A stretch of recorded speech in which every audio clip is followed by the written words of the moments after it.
Ilonggo Mikropono Ubusay Rasa 3 tournament, ika-6 nga battle subong hapon. Shoutout kay DJM sa pag-cover sining tournament sa C1 Car Wash sa ating venue kay Cap Pro de Berhonco. Hindi ito na pagpadugayon. Ika-6 nga battle, Drop D versus Lil Tex, ginaod para sa battle nila. Rapper sa wala, pakilala. Yo, Drop D.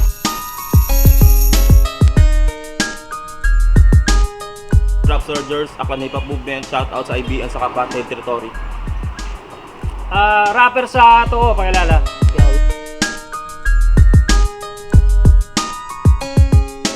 Celtics, Whippin' Top Records, Rockstar Runs.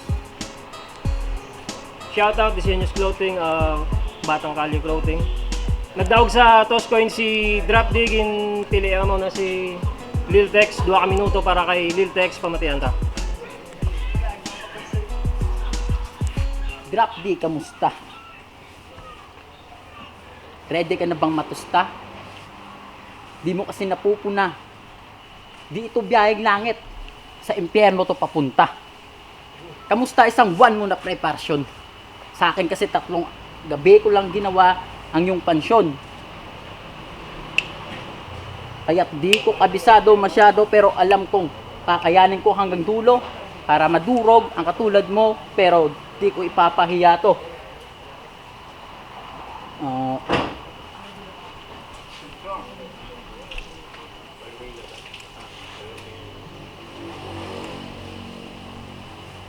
Di ko na patatagalin ng lamay.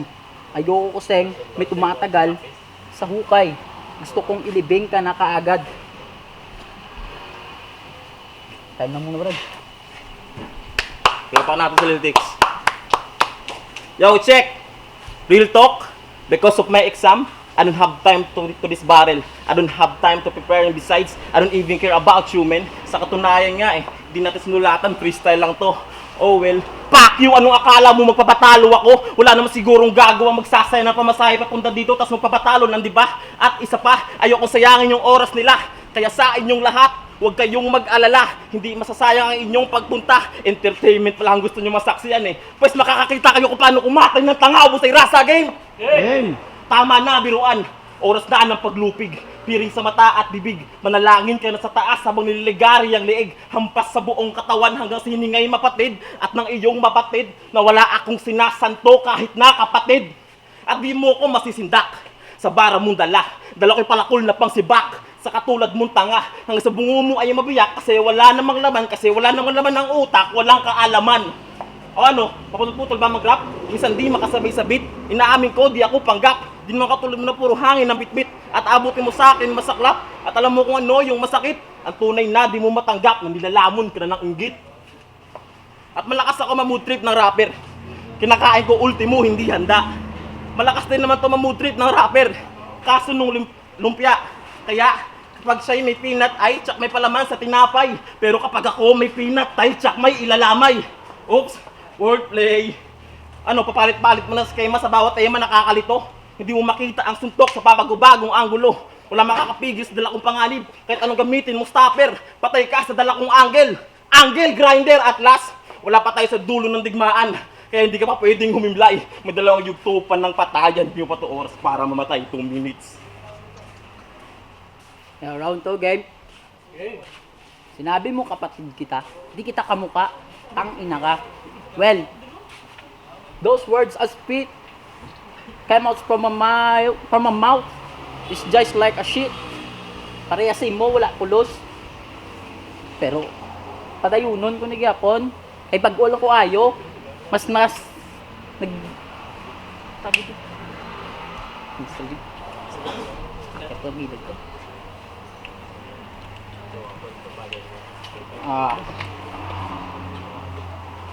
Tumpak aray sabay, pagpag ka na lang sa dibdib.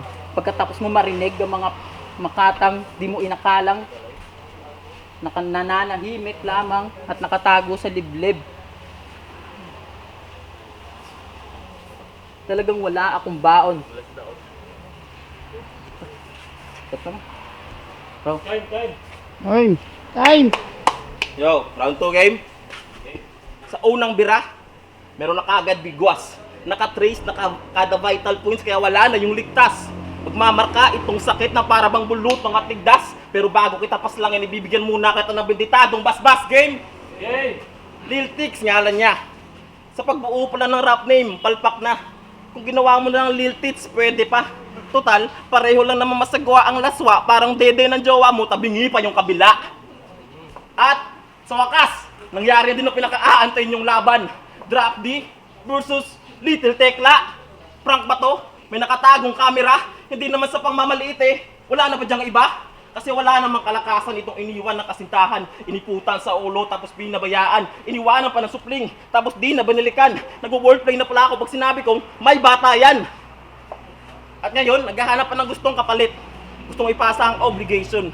Wala nang magandang nagawa. Panira ka lang sa reputation. Ito ay battle rap. Sa pagbuo ng konsepto'y walang limitation. Dagdag ka lang sa pollution. Hindi ka pang competition. Saksak ng lethal injection na mawalan ka na ng vision. Hindi to basta-bastang pagpatay.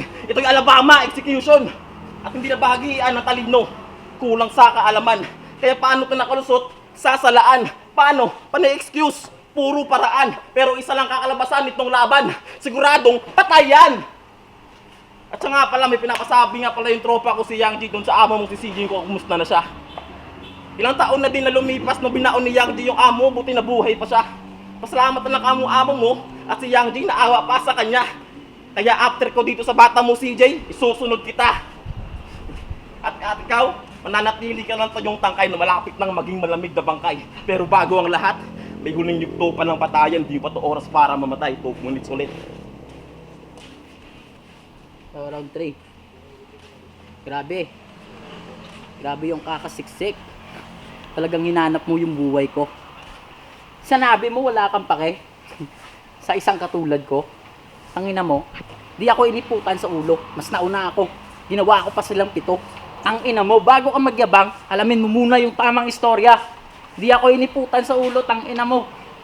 Kasi minahiram pang 5. Pero kahit na, eto enjoyment na lang. At isa pa, hindi ko amo si CJ. Ako kanina nananahimik kasi sobrang sakit talaga ng aking tagilid. Run. Pero, pipilitin ko pa rin na lumaban para ipakita sa'yo, drop, na may susunod pa tayo pagtatagpo. Di man ngayon, humanda ka pag okay na ako. Ang ina ka. Yo, round 3 game. Nung una't pangalawang ikot, hindi ko tinodo ang palo. 2 taon na din kasi ako natigil sa pangangaso. Pero hindi ibig sabihin nun, ay hindi na ako asintado. Kahit sabihin mo pang nakadubi ka pa ng ilang bulto, mas madaling asintahin kapag lumilipad ang lobo.